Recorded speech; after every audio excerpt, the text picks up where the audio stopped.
Hello, I'm Natalie Zett, and welcome to Flower in the River. This podcast, inspired by my book of the same name, explores the 1915 Eastland Disaster in Chicago and its enduring impact, particularly on my family's history. We'll explore the intertwining narratives of others impacted by this tragedy as well, and we'll dive into writing and genealogy and uncover the surprising supernatural elements that surface in family history research. Come along with me on this journey of discovery. Hey, this is Natalie, and welcome to episode 116 of Flower in the River. How are you doing? I hope you're doing well. Well, as always, we have a lot to talk about, so I'm going to jump right in. Before we get into today's story, I should say stories, we've got a couple here. I want to give a shout out to Mike Brady at Ocean Liner Designs for his recent video on the Eastland Disaster. My Google alerts alerted me that there was a new Eastland documentary, and of course, I was curious. I share a lot of outside content here when people go the extra mile to treat these stories with respect, and Mike absolutely did that. An entirely different perspective, and I really enjoyed that. And I think this will further the reach of the story of the Eastland Disaster. Mike is based in Australia, and he is a gifted illustrator who loves ships. And he's turned that love into, among other things, a YouTube channel where he features the histories of various ships, ocean liners. And he's super prolific. His video walks through the disaster from a technical, historical, and emotional lens. He and his team, he has a team of people doing this with him. They're excellent at using artificial intelligence, historical footage, and still images very powerfully. Also, what I like about him, I was looking at his website and other work that he's done. He's super generous and transparent about his process, which I think is awesome, and it really helps other people if they're interested in doing this type of work. And what struck me more than the video itself, which is quite fine, was the comments section. People were stunned that they'd never heard of the Eastland Disaster, and some, of course, had family ties. And one person was actually angry that no one was really ever held accountable for this. Mike has a reach that most of us don't have. I have a theory that I can't quite prove, but it's more anecdotal than anything else. I think one of the reasons that the story of the Eastland Disaster hasn't traveled the way other major tragedies have is that it's been contained and localized. For a long time now, the broader narrative has been filtered through a fairly narrow lens, and that's made it harder, but not impossible, for the story to expand. However, the good news is this. In this era with access to artificial intelligence, digital archives, global communication, and growing interest in untold stories, in untold histories, this will not be the case for very long. So many people have taken their part in telling the various stories, and there are stories. There's no single story of the Eastland Disaster. There are stories of multiple families, multiple people, multiple communities who were affected, and they don't fit under a neat container. So, as I found out, as much as I love Chicago, this isn't just a Chicago story. The people came from all over. Their families span states, countries, and even continents. The ripples of this tragedy reach far beyond the city, and now the story's doing just that too.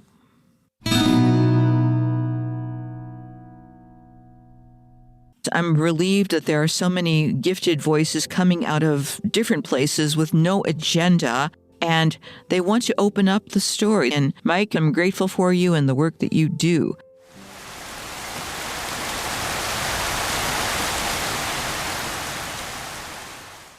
So today I'm recording the podcast on May 31st, 2025. This is a very special day for me and so many other people who are from Johnstown, Pennsylvania. This day is the 136th anniversary of the Johnstown Flood. And I want to open with a Johnstown story for you. On May 31st, 1889, the city of Johnstown, Pennsylvania, this is in western Pennsylvania, was almost entirely wiped off the map. After days of relentless rain, the South Fork Dam that was up the hill from Johnstown gave way, sending a wall of water thundering through the Conemaugh Valley. In just minutes, homes were obliterated, entire neighborhoods vanished, and more than 2,000 lives were lost in what would become one of the deadliest disasters in American history.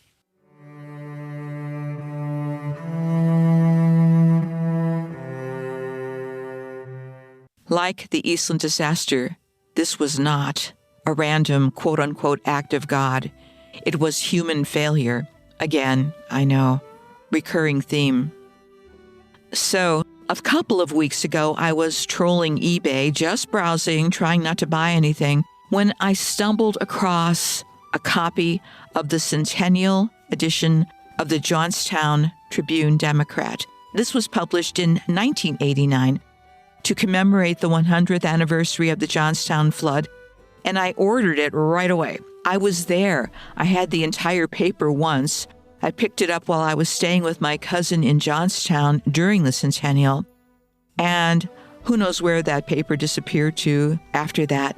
Although my family moved to Cleveland, for years, all of us, my mom, dad, and sister, and I, would drive back to Johnstown during the weekends. Growing up, I heard all of the stories about the Johnstown Flood. You could see the watermarks on various buildings, such as church steeples, the ones that weren't decimated, that is. And as a child, I walked among the identical white stones at Grandview Cemetery. Each one of these unmarked graves marked a victim whose name had been lost to time. When I was there in 1989, my cousin and I visited the Johnstown Flood Museum and watched the Charles Guggenheim documentary narrated by none other than historian David McCullough. Honestly, seeing that film helped me to understand how layered this story of the Johnstown Flood was. It was very complicated, and it could not be contained as if you could contain a flood or a story about a flood to a single narrative. It was extremely nuanced and amazingly complicated. This film, it told stories of people, real people with names, faces, and lives, and their reactions to what was going on during that awful day. Despite growing up with stories of the Johnstown Flood, watching this movie was the first time I realized the Johnstown Flood was entirely preventable.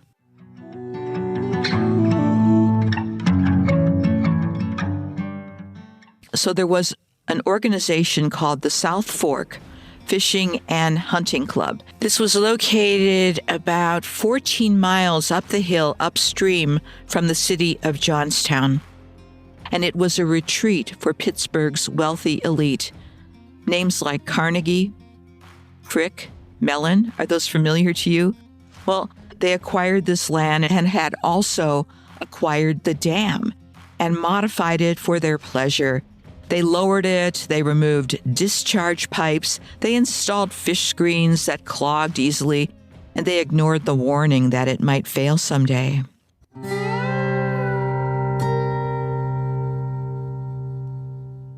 Someday arrived on May 31st, 1889, and the resulting wave that was created after it rained and then the dam broke crushed and destroyed everything in its path.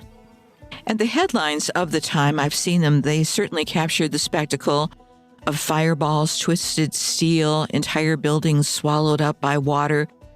And they also included stories of lives lost, lives saved. When I got the paper, I was flipping through it again, and it was so exciting to see it. Then I ran across an article about a young woman called Maggie Irwin, and a short article about her very short life that included excerpts from her writing. Given what I've been doing in the last few years, I locked and loaded on that. I thought, wow. So Maggie was an 18-year-old woman working as a maid in the Hulbert House Hotel. She wanted to help support her family.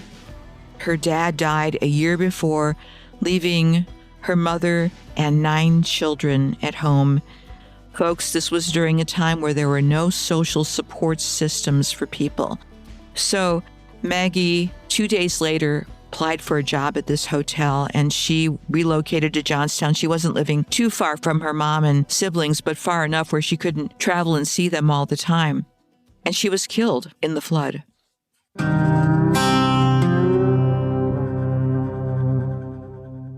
Her story should have been lost, okay? There were no headlines about her at that time.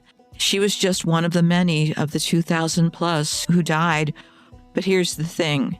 During the year or so that she was working at the hotel, she kept sending her mother letters. And her mother saved those letters. And I don't know what happened after that, but I do know that they are now housed at the Johnstown Area Heritage Association. And looking at those letters and the sheer ordinariness of those letters was just wonderful. Maggie, she's 18 years old. She only has, I think, 1 or 2 dresses to wear, and they're made out of heavy material. She's hot. She asked her mother for $1 or $2 because even though she was getting a salary, it wasn't enough for her to buy a new dress. So she was hot, she was miserable, but she tried to make the best of it because she knew she had no choice. She had to do what she needed to do for herself and for her family. And here's another part of the story that when I read it, it stopped me cold. After the flood, this just took place in a day, they located Maggie's body. They were able to identify it. But her mom could not afford to bury her with a headstone with her name on it. So Maggie lies among the unknown graves in Johnstown's Grandview Cemetery.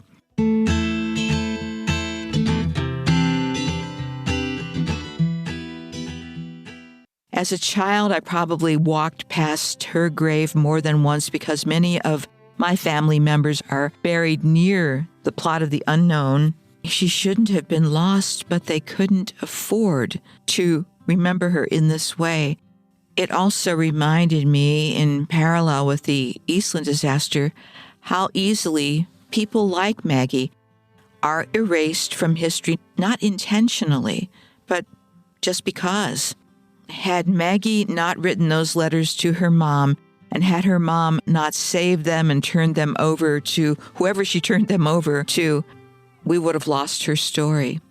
In memory of Maggie, my fellow Johnstown girl, as I call her, I made a very quick video with some excerpts from her letters to her mom. It's already posted. I wanted my Johnstown relatives to see it, and I'll share a link to it in the show notes. The Johnstown Flood and the Eastland Disaster are actually crossover events, if you want to call them that, in my family's greater history. My great-grandfather's sister, Julia Pfeiffer, and her family were in the flood of 1889, and they survived it. But, understandably, after their boarding house that they were running was wiped away, they left Johnstown for Chicago. Why Chicago? I don't know. I suspect either my great-grandfather's sister had friends or other family there, or perhaps her husband did. And then my great-grandparents followed them to Chicago a few years later. And of course, for my family, that move did not prove providential. 26 years later, another tragedy struck, and that would be the Eastland disaster. And 82 years later, after the Eastland disaster, when I first found out about it, I started writing about it, writing articles and writing all sorts of things that would eventually turn into Flower in the River. And back then, I thought, if nothing else, this will be interesting to my family. But I soon learned that stories like this appeal to a lot of people. People relate to stories. Stories live in us, and that's how we are drawn to people. That's how we resonate with people. We don't resonate over publicity campaigns, over numbers of dead, over the sensationalism of an event like the Eastland or like the Johnstown Flood. Actually, that can make us grow numb because it's overwhelming. But a story of an 18-year-old woman trying to do her best working in a hotel, a lot of us, we can relate to that type of life. It's a connection from heart to heart. So that's my Johnstown story. And now we're going to move on to another family. In February of 2025, I shared a surprising source of information. Insurance records. That's what I said. From the Polish Roman Catholic Union of America, or PRCUA. I found them while searching on the Eastland Disaster in the full text search tool. It's a feature of familysearch.org, and if you go there, you have to type familysearch.org, then /labs. As far as I know, that's the most direct way to reach that tool. And there, I was surprised to find over 20 individual family groups connected to the Eastland Disaster who had purchased fraternal insurance through PRCUA.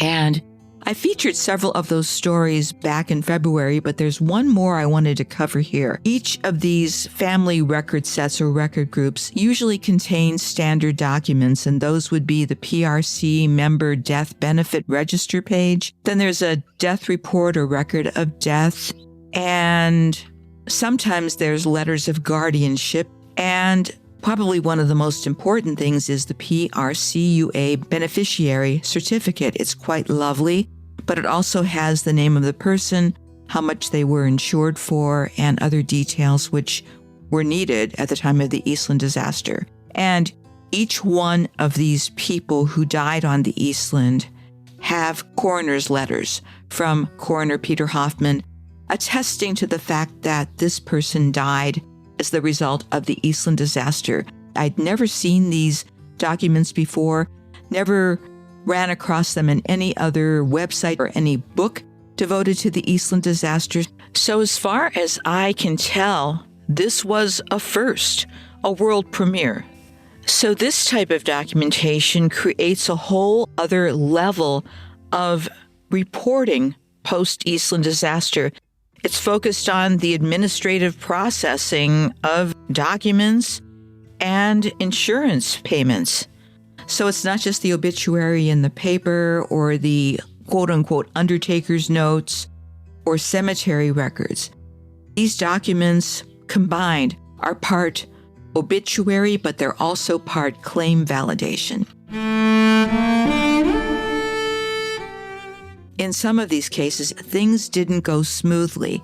And so a number of these files, these record sets for individual families, have other documents that go beyond the straightforward insurance claim filing process. Insurance seldom goes smoothly anyway, and over 100 years ago, it was the same thing. And these documents have been a real challenge. Many of them probably are not complete. I'm sure that I don't have all the documents that were once a part of these files. So they're out of sync, and many of them are written in Polish, so that makes it an extra crispy bucket of challenge too. So putting them together has taken a bit of time, and again, it's much like reconstructing ancient texts, of which I have a little bit of experience. And if you love jigsaw puzzles, that's pretty much a prereq for doing this type of work. So, in past episodes, I did share snippets of the story of one particular family, the Schultz family. And they were John, Veronica, and their baby Edward. They all died on the Eastland. And there was also John's brother, Joseph. Now, Joseph survived the Eastland while his wife, Sabina, did not. And that left Joseph with 2 little children at home. And John actually did not work for Western Electric. He was a streetcar conductor. And his wife, Veronica, was a young wife and mother, and their little baby, Edward, was only 17 months old. Why this family is special to me? Well, that was the family of the late Rosemary Petersuk, who was one of the first people I met who also lost a family member in the Eastland Disaster. Now, Rosemary, at the time that I met her, was a retired school teacher, and since she grew up knowing her family history, she had a lot of wisdom to offer to me, and we bonded over this shared experience, and she was so kind to me. She was shocked at learning that I had just learned about this portion of my family's history and the connection to the Eastland Disaster. She said, "Well, how are you coping?" She was worried about me. And I said, "Not very well at the time. It was quite overwhelming." And so for now and forever, I will always appreciate Rosemary's kindness. What a fantastic person. She was quite the historian, quite a role model. And not just because she had information, but again, she had life experience to share with somebody like me. And so she was talking about some of her other relatives that survived the Eastland Disaster, but their lives went out of kilter. And she said, "Natalie, these people may not have died on the Eastland, but they surely died of the Eastland." And she was so emphatic about that. She was referring to what we now call post-traumatic experiences. Everybody processes or lives with traumatic experiences differently. And Rosemary's family was no exception, and my family was no exception. So this story, this experience of locating Rosemary's family in the records of the Polish Roman Catholic Union of America, well, because of my respect for Rosemary and all she did for me, I wanted to be very careful in how I presented this information to you. And these records are rich. Yes, they're messy. Remember what Krista Cowan says, family history is messy. These stories aren't all tidied up. In fact, they continue to live and they unfold as information is located. But you do have to be dedicated to searching. And I think that's one of the things that's been lacking in so many of the stories of these people of the Eastland. A lot of the coverage has been very superficial, and yet there's so much to be discovered, and much of it is available online, but you do have to do a lot of digging. And until this year, honestly, insurance records in the Eastland Disaster, well, I never put the two together, but they really should have been put together long ago by people who came way before I did, because so many people from these various communities, specifically immigrant communities in Chicago, they bought insurance through these various organizations because, don't forget, that programs like Social Security didn't exist back then. When people had something happen, a lot of times they were destitute. There was nobody to really help because everybody in their neighborhood, in their family circle, was in the same position. But let's get back to Rosemary Petersuk's family. That would be the Schultz family. And this record set had some of the usual documents in there, but it also had some other information. I also came across something else unexpected. A letter not from the PRCUA, but from a completely different fraternal benefit society, the Catholic Order of Foresters. I've discussed them as well in previous episodes because a number of Eastland victims or their families bought insurance through this organization as well. There was a note dated September 25th, 1915. This is a couple months after the Eastland Disaster, and it was addressed to Mr. Stanley Walowiak at 1317 City Hall Square Building. It sounds official, and it reads, I have yours of the 24th in regard to the benefit of $1,000 due on account of the death of John Schultz. We will hold payment of this benefit until the adjustment of the conflicting claims. It was signed by Thomas H. Cannon. Hi, Chief Ranger. What's going on there? What was this doing in a PRCUA record set? So, here's what I found out. John Schultz, who died, was insured by both organizations, at least it appears that way. And the family conflict was over who was entitled to benefit, the Schultz family or the Kempa family. And that pulled in fraternal societies. Who are the Kempas? They are the family of John's wife, Veronica, or Vera. So she was born Vera Kempa. And the PRCUA clearly filed this letter for reference or possibly to document the extent of the dispute. And it shows that immigrant families, they probably thought, well, we'll just buy as much insurance as we can afford. But what happened is then they had multiple overlapping policies through these various organizations. And they probably weren't expecting that a massive tragedy would strike them. I mean, individual things, accidents at work, of course, those happen quite a bit.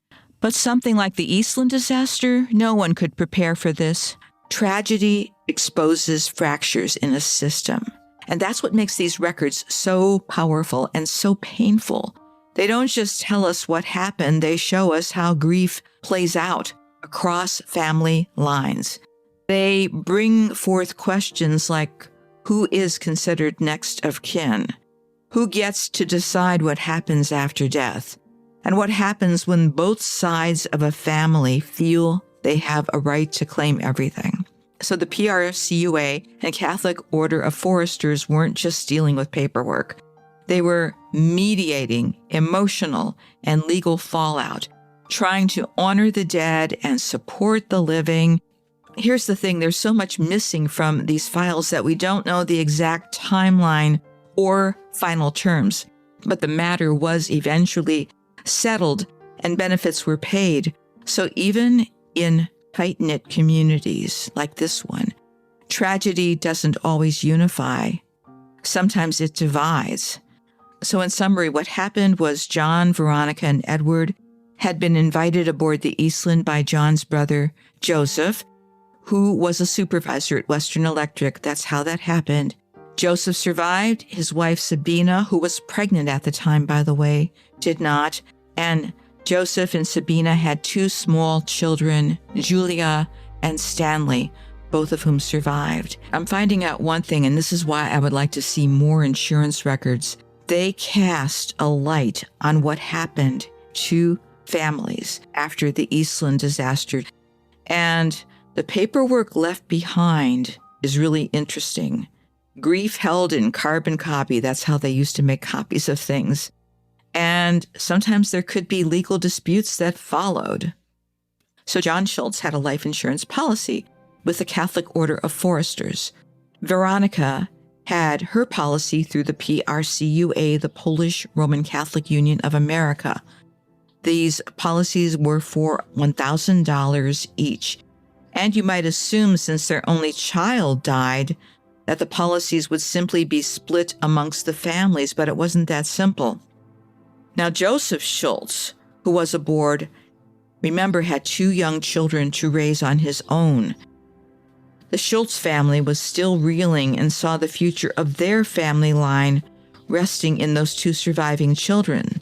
The Schultz side argued this: since Veronica named John as her beneficiary, and John may have died after her, even if only a few minutes later, then John's estate, by extension, his family should receive Veronica's insurance payout for the kids. And then on September 30th, 1915, their attorney sent a formal letter to the PRCUA demanding that no funds be paid to anyone until this gets resolved. Meanwhile, on the Kempa side, that would be Veronica's family, her mother Leoncadia had already filed paperwork to become legal guardian for 3 surviving Kempa children. So, a little backstory about this family. Leoncadia wasn't just grieving her daughter, son-in-law, and grandson. She also buried another son a couple years later who had a child, and she was just trying to keep her household together. What happened, what appeared to happen based on the records I do have, the family came to a truce. They agreed that the Schultz family would receive the payout from John's Catholic Order of Foresters policy. The Kempa family would receive Veronica's PRCUA policy minus 15% as per PRCUA rules. Each side promised not to pursue further claims. And during this time when families probably felt like they were collapsing, these 2 families managed to find an agreement to move forward. But that wasn't the end of it. There were other things going on, and the documents show how both sides scrambled to establish legal guardianships, verify heirs, and secure what little stability they could. Leoncadia filed affidavits in Cook County confirming the names and ages of her surviving children. Joseph Schultz and his siblings appeared before a judge to be officially named as John's heirs. This wasn't about greed, by the way. This was about basic survival. $1,000 in 1915 wasn't a windfall, but it was what you needed to cover burial costs, support surviving children and family members, and keep the family afloat. It was what you hoped would prevent the children ending up in an orphanage, or if you were older and not working, you could end up in a poorhouse and be totally destitute. And these are what these records tell us. They aren't just administrative. They're continuing stories of people like you and me trying to make sense of something totally senseless. And there's one more thread I want to touch upon before we close.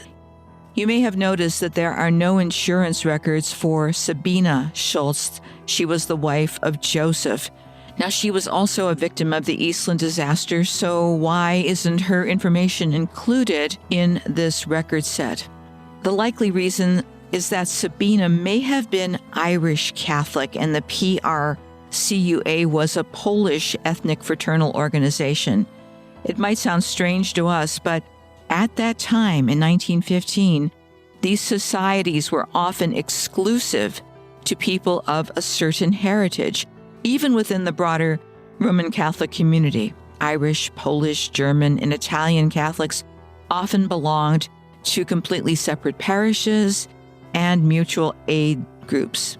So simply stated, Sabina might have had her own insurance policy with another organization, or she might not have joined. And if she wasn't insured through a workplace or some other group, she may have had no policy at all. We also have to consider the gendered reality of the time. If a woman wasn't employed or didn't carry her own policy through a fraternal organization, her death might have been legally invisible, acknowledged only in burial records or coroner's reports. So Sabina's absence in the paperwork is its own kind of story. She was a pregnant woman, a mother of 2, a young wife, and yet, in this particular archive, she mostly vanishes.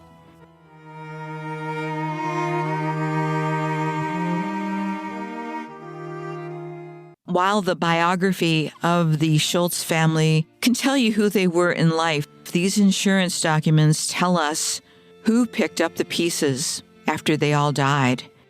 That's why a superficial investigation of the people of the Eastland Disaster doesn't cut it. It doesn't tell us who they were. It doesn't tell us how this disaster affected people. It's much deeper than what I originally learned from different sources. That's why it's particularly true in a case like this with the Eastland Disaster. Certainly some research has been done, and I've done some research, but because there is often a situation just like the one we talked about here. Records suddenly appear out of nowhere, records that you didn't even know existed. They are suddenly available, and that can change the whole trajectory of your work. That can change the profile that you've created for a person, and you have to be willing to change that. You have to be willing to say, I got it wrong the first time through, and re-examine. So I hope that you're encouraged by this, the fact that new information is appearing in sometimes very unlikely places. It gives us hope that we can, if not discover the entire history of the Eastland disaster, or rather the people of the Eastland disaster, we can always discover something new. And truly, no one is ever an expert in this because it's a very humbling journey, I can say that. And I continue to learn. Every week I find something new that I often say, I didn't know that.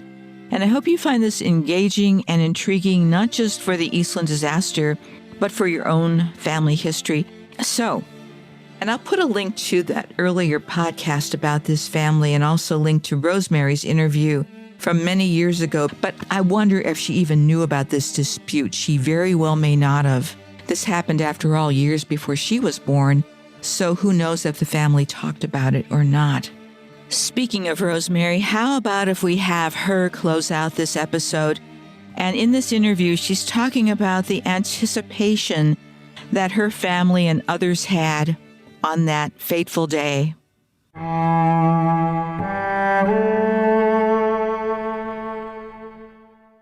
This was a time for excitement because they had very ordinary lives. To be traveling across Lake Michigan at 15 miles an hour was high adventure.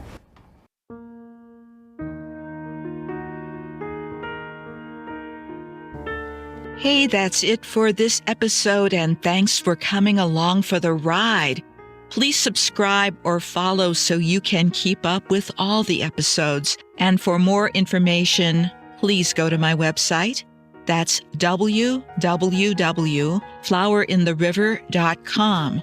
I hope you'll consider buying my book, available as audiobook, ebook, paperback, and hardcover, because I still owe people money, and that's my running joke. But the one thing I'm serious about is that this podcast and my book are dedicated to the memory of all who experienced the Eastland disaster of 1915. Goodbye for now.